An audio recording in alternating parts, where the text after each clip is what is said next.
in the zeitgeist at the moment. So what's been happening in there that's made this explosive growth happen? Shein really was founded with this idea. How do you make fashion more accessible and do that in a way that is more affordable?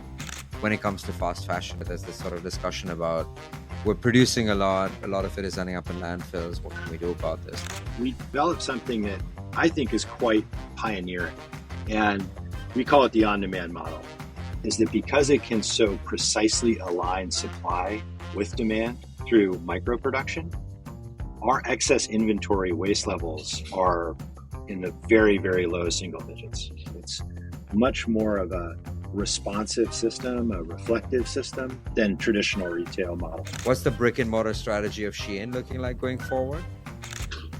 The on-demand model that we've built is not optimized for physical retail. So we can't distribute inventory around a network, project. But I do see us opening up to partnership. In today's episode, we're pulling back the curtain on Shein, one of the fastest growing and most talked about names in fashion e-commerce. Joining us is Peter Day from Shein's corporate strategy team, who will take us on a fascinating journey through the company's revolutionary approach to fashion retail. We'll explore Shein's game-changing on-demand production model, dive into their AI-powered supply chain, and discuss their vision of the future of fashion. From micro-batch testing to digital merchant systems, get ready for an eye-opening look at how technology is reshaping the way we design, produce, and shop for clothes.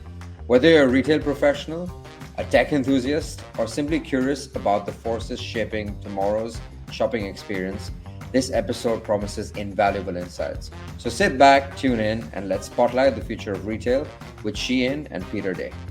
Welcome to the show today, Peter. Lovely having you here. I have so many things to discuss with you. Shein is sort of in the zeitgeist at the moment. AI, technology, there's just a whole bunch of topics that I think we're going to go very deep and have a lot of fun with. But before we jump into all of that, it would be great if you could introduce yourself to our audience. Tell us a bit about what you're doing, who you are, and what got you there.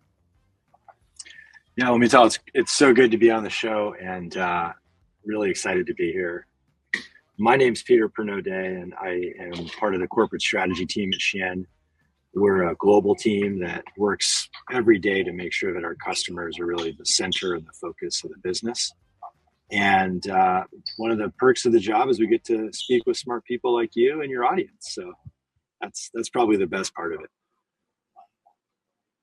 That's awesome. I think for most of the listeners out there, the role of corporate strategy will be a bit of a mystery when it comes to Shein and when it comes to retail. So if you can break down what that means a little bit, what do you do? When you wake up in the morning, what keeps you busy? What excites you? Give us a bit of a rundown on all of that. So I think that corporate strategy is a really broad term. And at its height, what it does is it tries to align a business's objectives with its resources. And it looks at a variety of projects across a variety of domains, and it tries to ask the question, will this advance our vision as a company? And for Shein, that's always been about customers. It's always been about using fashion, using technology to allow customers to be themselves, to self-express. And I think that's what our team is working on every day around the world. And I think a lot of teams at Shein are working on that. But corporate strategy is really about finding ways to make that happen that are tangible, that are measurable, and that really move the needle for us as a business. Love that. You mentioned a couple of things. You said that the focus is to put the customer at the center of all of your interactions, and that there's teams across the world working on this, leveraging technology, tooling to make this happen.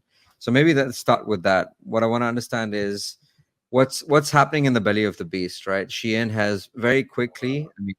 I read that it's actually started in 2012, but to be fair, it didn't really appear on most people's radar until maybe 6 or 7 years ago, or even more recently, depending on where in the world you are. So what's been happening in there that's made this explosive growth happen? And what can we expect to happen in the next months? I can imagine in what you're describing as your role, you're working on a lot of the cutting edge projects that are going to drive this ahead. So break that down a bit for us with a few examples that can make it all tangible. So Shein really was founded with this idea. And the idea was, how do you make fashion more accessible and do that in a way that is more affordable? And when we looked at the problem as a company, we developed something that I think is quite pioneering. And we call it the on-demand model. Basically, what this does is it uses audience engagement technologies to look at the way customers interact with our product offerings.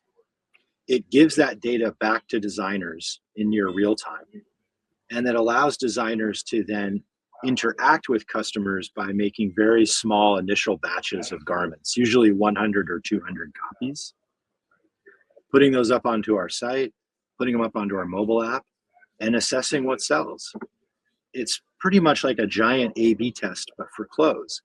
And what this does is it connects customers to designers in a way that allows the customer to really drive what they want to wear, what they resonate with, what they like. And it gives customers this huge variety of options to express themselves, to really participate in the most beautiful part of fashion, which in our view is self-expression. And that breakthrough, that on-demand model, is really something that we work every day to continue to refine. And we've gotten it to a point that it's just incredibly powerful and capable. And I think that's been the biggest driver of our success. When the business was founded in 2012, we had this idea that people wanted to self-express, and we've created the infrastructure, the supply chain, and the tech stack to be able to deliver on that promise. And that's why you've seen us grow so successfully. When you speak of it as a tech stack, it almost feels like what you've done is take what has worked really well in the software world, which is to, rapidly build features, iterate, A/B test them on smaller segments of the customer base and see what sticks, see what works, and then scale that out.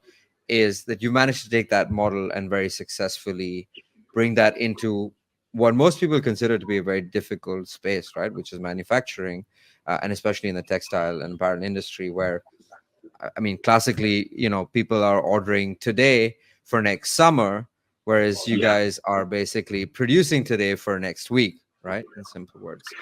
So you seem to have cracked that. Where does that go now? Like, how do you up the game from this point onwards? What sort of, does that come down from 100 days to 20 days? Does it come down to using AI to design things even faster, come up with more variants? What does that future look like?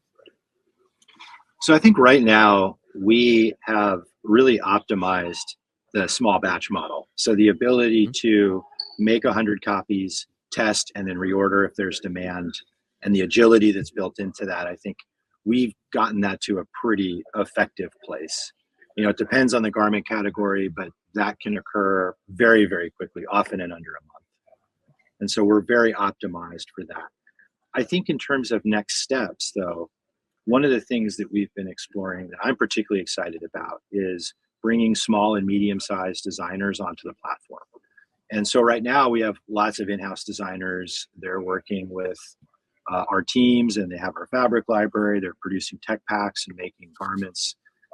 But it would be fascinating to sort of open the doors a little bit broader and let in new and emerging artists, new and emerging designers, small and medium-sized brands, to interact with the supply chain that we've built through these tools and capabilities. We call this supply chain as a service.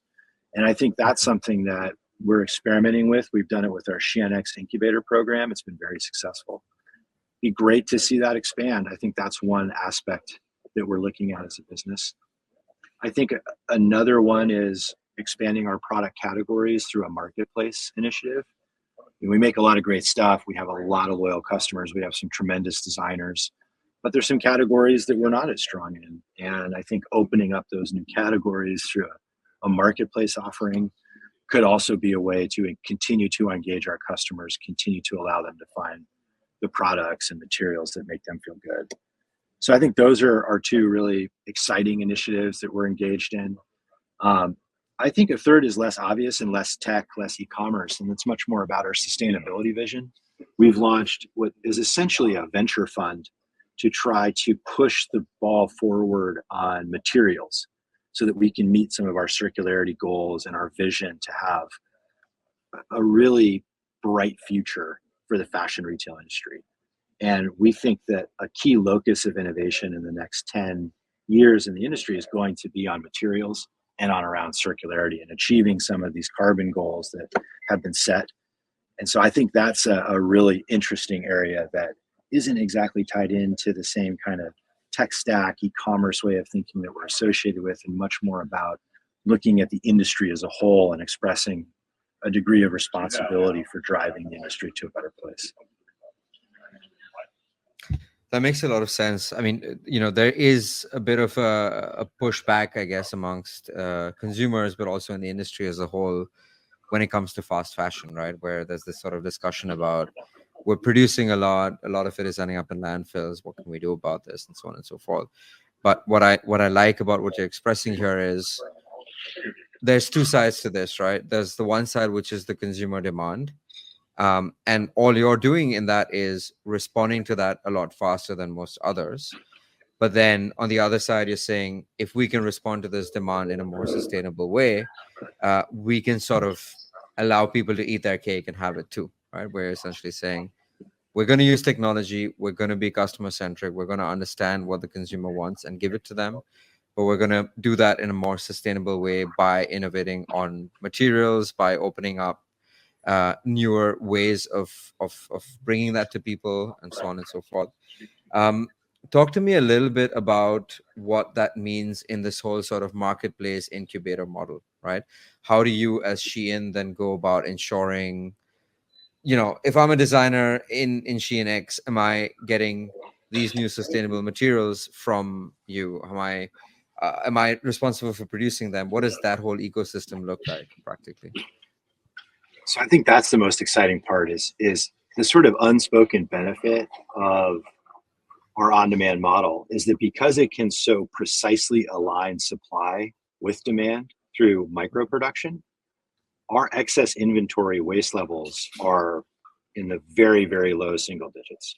I mean, they beat pretty much everyone in the industry. So you're looking at 20 to 30% unsold inventory waste, and a typical run, according to McKinsey, we're way, way below that. And I think that in and of itself, which are Shein X designers, which anyone who participates in the supply chain as a service model, they'd be able to benefit from that too. They can see demand, they can produce very small batches to test that demand, and then they only have to produce enough to meet what they've measured to be demand. It's much more of a responsive system, a reflective system than traditional retail models. And that, I think, in and of itself has a lot to offer in terms of helping to move the industry forward. It's not itself a complete solution, though.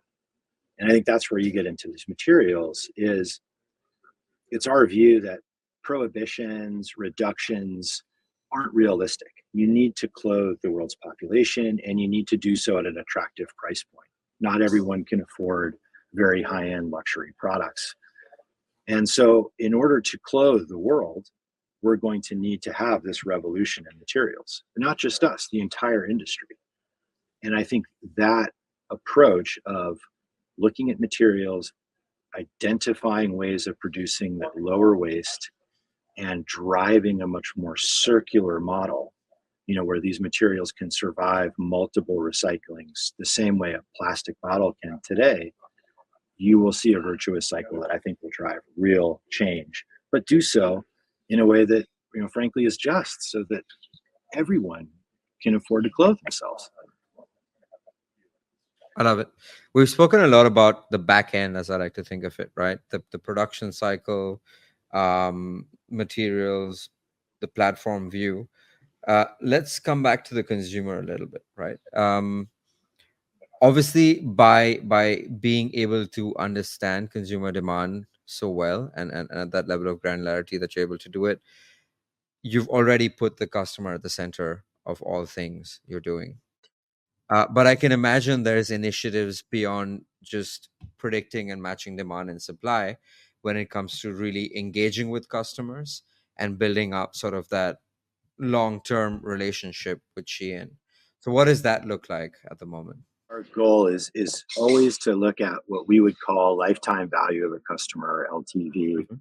And I think what we want to do is make sure that we have a customer, they make a purchase, they love that purchase, and then they start to come back and think of Shein as a destination for clothing, beauty, and lifestyle products. And so we're structuring ourselves to journey with customers on that. It really starts for us with a couple of things. One is the website and app itself. Do they present an engaging shopping experience? Does the customer have enough information about the product? Is the sizing well explained and consistent? All of those things, I think, are that first impression that are critical for an e-commerce site. And it's almost a way in which e-commerce is slightly disadvantaged from physical retail. You know, the best physical retail shops, you go in there, there's a smell, there's a look, there's mannequins, there's a curated collection, you can try the clothes on. And that's something that, you know, we haven't yet been able to replicate in e-commerce. But I think what we've brought to the table is a fun, engaging, slightly entertaining, you know, almost whimsical experience of e-commerce. And I think that drives engagement and that drives. So that's part one. I think part two, and this is really the most important, is you've got to deliver value for money. You know, customers want to be able to buy affordable clothing, yes, but they don't want to buy disposable clothing, and that's not what we sell. We focus on optimizing our supply chain, optimizing production to produce high quality clothing that competes on price. And I think that we do that. And as we see the LTV of our customers expanding across our user base, we're starting to see validation of that theory that people are getting value for money for clothing. And as we talk to customers and survey them, the pieces of feedback we get is like, I was surprised at how high quality this garment was. I was surprised at how well this swimsuit fit me. I'm turning into a lifelong customer. And then I think the next piece of that is categories. So customers grow, they change, their lifestyle changes. We want to journey with them on that. So we're looking to always expand our categories, be it the launch of our She Glam product, which is a cosmetics line, to the launch of our Motif product, which is a more upmarket, professional women's wear, higher quality garments. You can wear it to work. It's really nice stuff. That is another area where we've seen really strong growth. So I think those three components, you know, identifying and engaging the customer through your app, providing value for money, and then expanding categories to grow with your customers. That's our strategy. You mentioned, you know, that customers are coming back. You're focused on optimizing for LTV. How long does it take for, like, how many purchases, how many transactions before a customer is profitable for Shein? They're profitable from the start. So we operate at a First profit. transaction itself. Yeah, we don't do a lot of loss lead. We don't engage in loss leading. We don't subsidize our products to try to drive sales.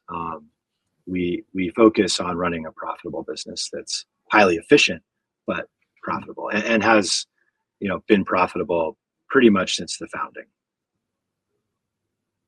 That's quite unique in this space if I think about it, right? When most of e-commerce seems to be, I don't remember the exact number, but if I'm not mistaken, the first two transactions are basically still just covering acquisition costs before the customer even starts to become profitable on a per customer level. Maybe unit economics are still profitable. So that's quite a unique place to be in. And if I think about your price points and sort of the volume you're doing, how do you then really make sure that you're keeping those customers coming back, right? Is it purely driven by, I got a product at a good price point and I loved it? Is it that? Is there some secret sauce around retention strategies? How are you actually going about ensuring that, you know, that Shein customer that you've been talking about being loyal throughout the journey is actually coming back again and again? Yeah, there's this term that gets spatted around a lot in terms of how to reach customers, you know, omni-channel sales. And I think we sort of do omni-channel retention. We want to make sure that we are not only engaging with our customers in that initial transaction, but that we're continuing to be top of mind for them as they think about their clothing and beauty choices. The challenge is how do you do that? And I think that's something that is an ever evolving process, which is something we're actually pretty good at. We're so agile. We're kind of the company that's like, well, we'll try it and we'll see if it works. And we're data driven. And if it doesn't work, then okay, well, now we know. We engage in a lot of follow-on emails. We engage in special shopping coupons. We engage in customized physical activations at pop-up shops. We engage in social media outreach. We're looking into physical advertising. We've even started to look into potentially advertising on TV. All of these things, I think, are ways of trying to keep top of mind. But, in my view, and I think in the company's view, all that doesn't matter if that initial purchase doesn't fit well and isn't high quality. And so really the journey of this sort of omni-channel approach to reaching customers, it really starts at the foundation is it a high quality piece of clothing and does it fit well? If it does, you're more likely to get a second purchase or a third purchase. You mentioned a word that takes me back to this whole motive, test, iterate, do that in an agile and rapid way. You spoke about how you're constantly doing experiments. Can you tell me a bit about some experiments that didn't work out? Something that you've tried and seen, this just doesn't do it in our space. It's surprising that I would say a little under half of the designs that we launch fail. Like we do an initial run of 100 to 200 and then we never make them again. And so I think at the heart of the business is this not risk-taking approach, but this embrace of an agile mindset of like, we are committed to testing and learning. And I think for examples of real actionable, tangible tests going on every single day. In terms of other initiatives that we've tried, I think, we've experimented with a variety of ways to meet customers through influencer engagements. And I think some of those work and some of those don't. We've had some really great activations that have just hit the ball out of the park. We've had some that have been, I'd say less effective or even counterproductive. I think the other thing that we've looked at is how do you reach customers through different types of channels, through affiliate channels or through different kinds of activations, and how do those drive traffic? I think a good example of that were pop-ups is we sort of did a pop-up as a test and it turned out to be like a phenomenon. I mean, we did one in Hamburg last year and we had like 25,000 people show up over 5 days. And I don't think any of us sort of knew. It's like, hey, let's try it. It sounds fun. Like, we'll have a store and see who comes. And it's just blown our socks off in terms of how much engagement we get. So, we test, we learn, and sometimes we win, sometimes we don't. But, overall, the trend for us has been really, really positive through embracing that agile mindset. Awesome. The pop-up stores actually remind me that I remember seeing this viral video of, I think it was a pop-up in Lisbon where you just had lines going thrice around the block of, people waiting for the pop-up to open and excited to go in there and do their shop. And that has me wondering, because you also spoke a lot about omnichannel, right? Is there a future where we're going to see not just pop-ups, but actually Shein stores? Or if I think about it differently, what we're seeing in Europe especially, right, is a lot of fashion brands struggling right now. A lot of fashion retailers, a lot of apparel retailers struggling. Sometimes the blame is put on fast fashion and the likes of Shein for changing consumer behavior. And sometimes it's put on the fact that, these businesses didn't manage to get a hold of what's happening digitally in the world and the changing consumer needs and the speed at which they're changing. Whatever the reasons for that is, the reality is those stores are going away. There's a vacuum forming there and someone's going to fill that. Are we going to see more of what we've seen in the past, but maybe with lessons learned from Shein? Are we going to see Shein coming and taking those stores? It's obviously a bit of a crystal ball question, but I'm curious to understand, I guess in its essence, two questions. One is, what's the brick and mortar strategy of Shein looking like going forward? And if that's not going to be a thing we expect, what do you think is going to happen to the existing brick and mortar retailers? Well, I've got my wizard hat on, so hopefully we'll be All able right, let's to do it. read the crystal ball a little bit. But I don't think that brick and mortar stores are going away. I think that operating costs, capital costs have gone up significantly. I think customers are under a cost of living crisis that's been intense. It's modulating somewhat in the United States, but remains elevated both in the US and in other markets, particularly in the European Union and the UK. And so I think we're at an inflection point. We're at a moment of real change. And I think this is when new dynamic brands emerge. So I don't see physical retail going away. It may change, it may look different, and there may be new players. Ultimately, I think that's a good thing, particularly for customers. In terms of Shein and our vision, the on-demand model that we've built is not optimized for physical retail. It's not optimized for micro production. It's not optimized. I mean, it's optimized for micro production. It's not optimized for micro inventory. So we can't distribute inventory around a network and project, hey, this is going to sell really well in Germany. This is going to sell really well in France. This is going to sell really well in the US. We don't have that capability. And so I see us staying e-commerce and kind of asset light for the foreseeable future. But I do see us opening up to partnerships. And that's part of what we've been talking about, the supply chain as a service, is I think as brands start to look at their business model, their capital needs, they start to explore asset light business models, new partnerships, new efficiency gains, access to new customers via e-commerce channels. That could be a real play that could really help some, legacy brands, legacy designers reach a new customer base.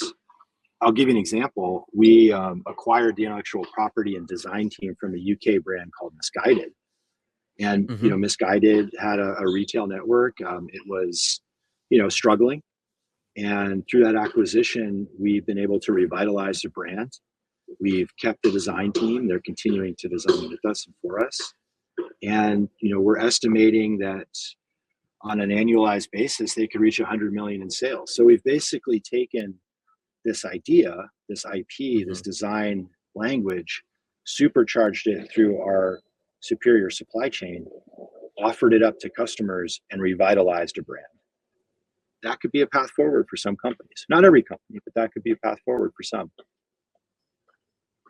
All right. So what you're saying is there's an opportunity in these brands that have a unique positioning, perhaps a certain brand value and loyalty, maybe even a creative direction that's quite special and unique, to benefit from allowing that front end to exist, but supercharging it with this new operating model and back end that Shein has built that doesn't exist today for most of these brands, right? Who've been just doing things in the more traditional way. And that's quite an interesting model if you think about it, which takes me into another direction almost. When the Uber Eats and the DoorDashes of the world came around, right?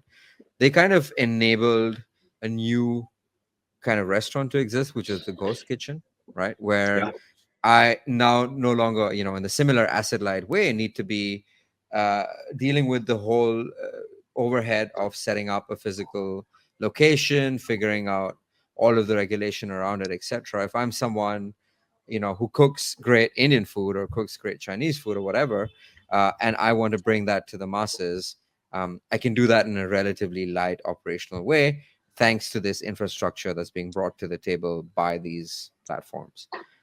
Is there a variant of that you see working also in the fashion world?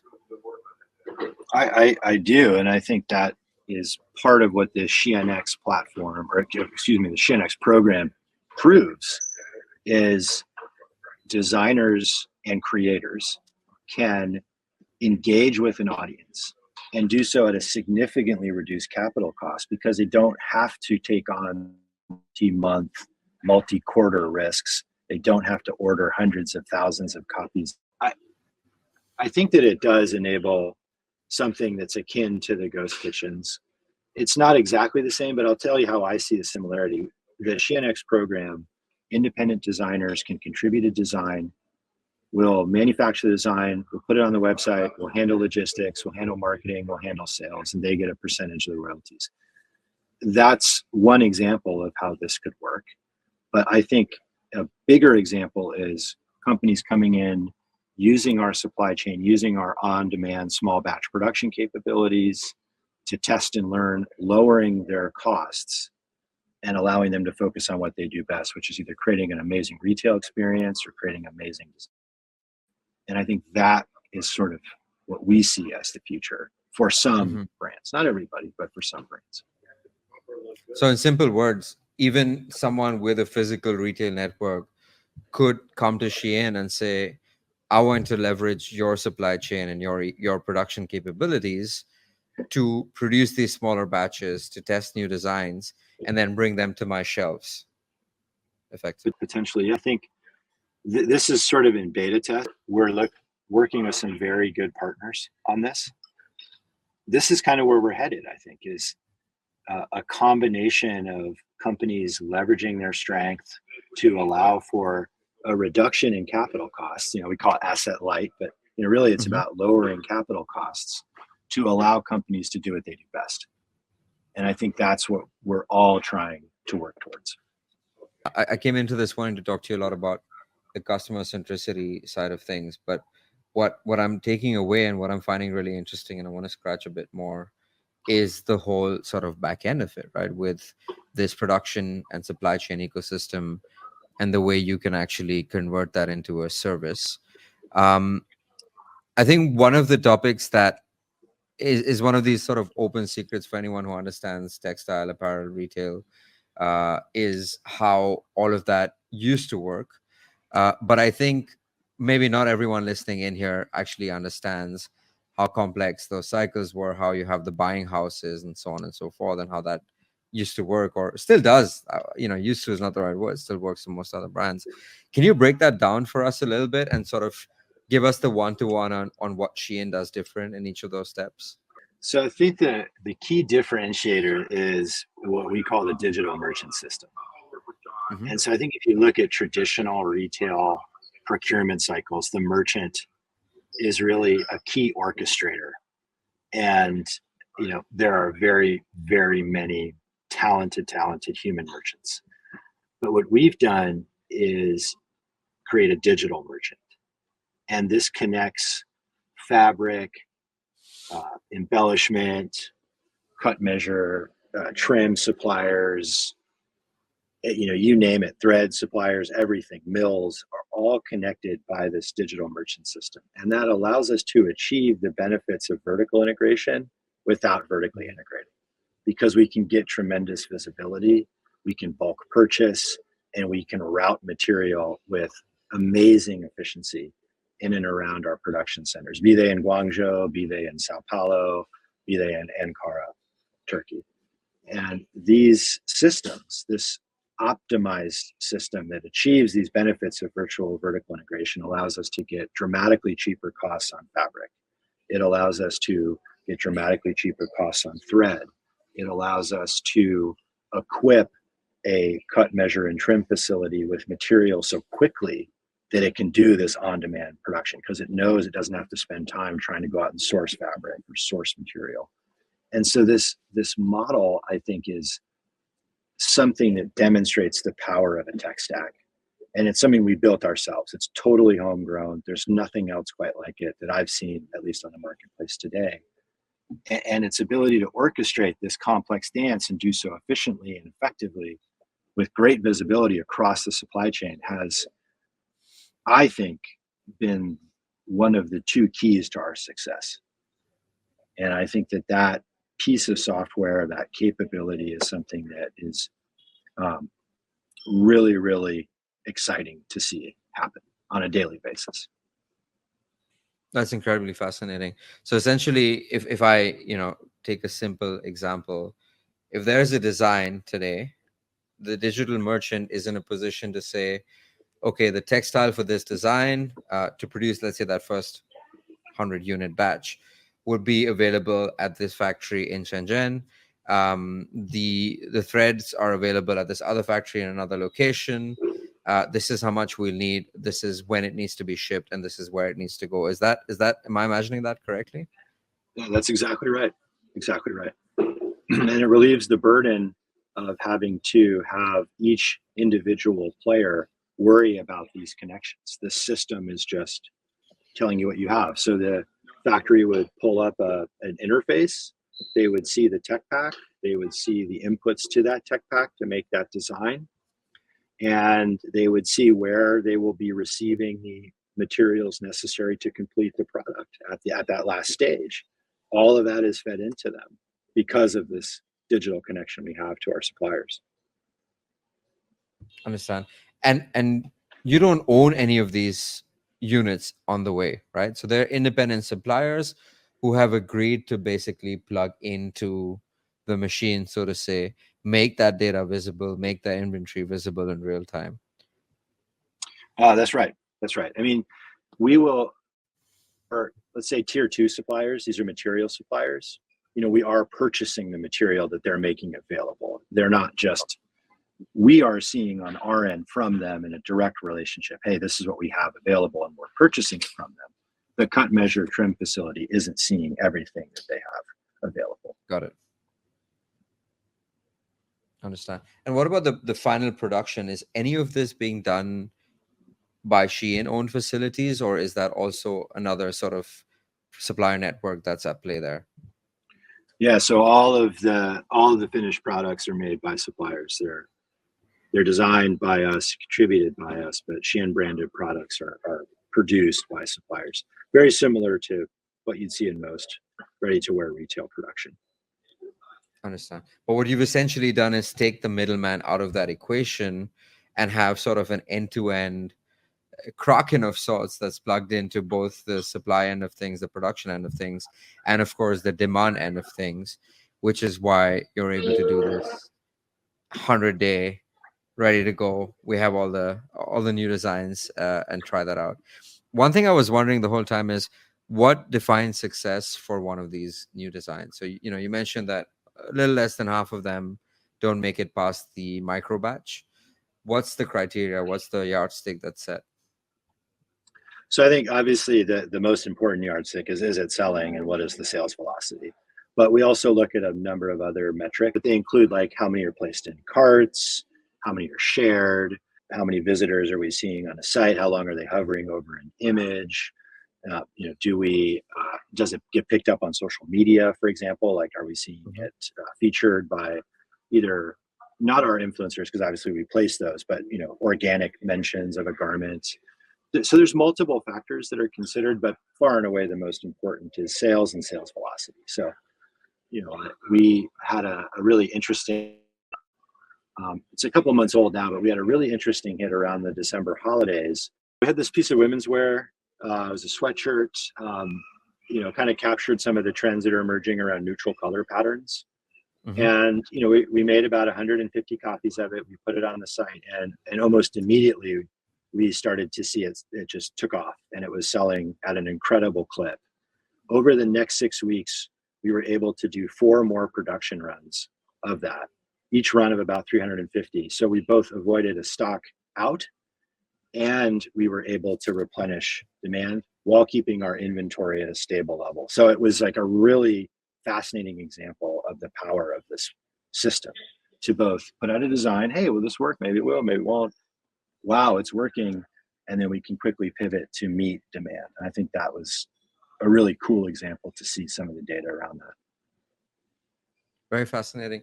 And the other thing I wonder in this context then is, what you described with the sweatshirt, I can imagine that doing well in certain geographies and being completely irrelevant in other geographies. You're in quite a few countries now. How does that play out then with these experiments across geographies? Like, what's the model to make things work locally, but yet globally? So we're in 150 plus countries, and we have customers literally all over the world.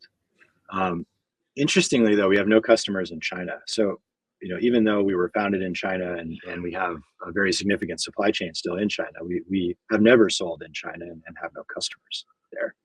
But setting that aside, our thesis is that by being customer centric and having this highly responsive system, we can do this across geographies. So, let's say that we're in France or that we're in Mexico, and one piece of clothing is very, very popular in Mexico. Another piece of clothing is very, very popular in France. And this system allows us to engage with that in real time with those customers in those countries. How we do that is we make sure that our marketing material is multilingual. It's tailored to the geography as best we can. We don't cover everybody, but as best we can. For some of our larger markets, like the Mexican market, the French market, other markets in Europe, we have specific language websites. So if you're in Japan, you're going to be on a Japanese version of Shein. It's going to look very different than the American version of Shein and the French version of Shein. And I think that also helps drive some successes there. And finally, I think a project that we launched in 2022 and are continuing to this day is to localize. So having teams on the ground in our key markets that understand the culture, understand how things work, are familiar with what customers need there, that's also really helped us. It's helped us to diversify our designer base. It's helped us to improve our marketing. And it's helped us to really reach our customers in a more authentic way in those critical markets. So, obviously we have a very significant supply chain in China, but we're headquartered in Singapore now. We've got a large team there. We've got a huge team in the US, over 1,500 US employees. Got about the same number across Europe, with a headquarters in Dublin, a major center in London.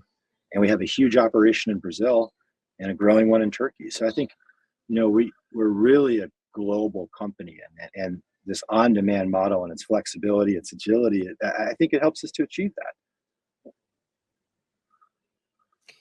It makes incredible sense, and brings a whole other set of questions that I would love to dive into. But I see that we're sort of getting to the end of our time today. I definitely hope we can bring you on for another round, because there's just so much more to understand about this. There's so many more topics to get into, and I think I can imagine even for our listeners, we're going to see a lot of follow-on questions and comments that we should probably get a chance to take on. But for now, as we wrap up, as is tradition on the Retail Spotlight, we'd like to take you through the rapid fire round. So that's just 4 or 5 quick questions, 5 minutes. Don't think too much. First thought, first expression, first phrase that comes to your mind. Just go for it. Sounds good. I'm looking forward to it. All right. If you could work from anywhere in the world, where would it be? Paris. Paris. Lovely. Your favorite store to shop at outside of Shein? Oh, gosh. Store to shop in. I'll have to go back to one of my former clients, Target. I like to shop at Target. All right. What's a trend you're betting on right now? Asset-light production models. Spoken like a true loyalist. And then lastly, tell us about one skill that you'd like to learn that you think would set you up for the next 20 years. I would really like to have a more detailed and nuanced understanding of how AI is going to impact our industry. All right. That's it for today. Thank you for that. AI is actually one of the topics that I would have loved to get into today, but we haven't had the time. I can totally imagine, though, there's things cooking back in the Shein labs in that space as well. But this has been incredibly insightful and I think very candid. A lot of people are buying from Shein right now. Not a lot of people understand how things work behind the scenes. And I think given the opportunity to shed light into that has been great. So thank you so much for your time today, Peter. Thanks for joining us. Thank you. It's been a real treat to be with you, and I look forward to future conversations. Thanks for tuning into this episode of the Retail Spotlight. Tell us how you found it, whether you're in the retail industry and want us to dive deeper into certain topics or invite certain guests, or if you're a passionate shopper enjoying a behind-the-scenes look, we want to hear from you. Hit us up with your comments, likes, and feedback. And if you know someone who loved this episode, please share it with them. Lastly, if you want to stay informed when we go next live with the next episode, make sure to hit the subscribe button. See you next time.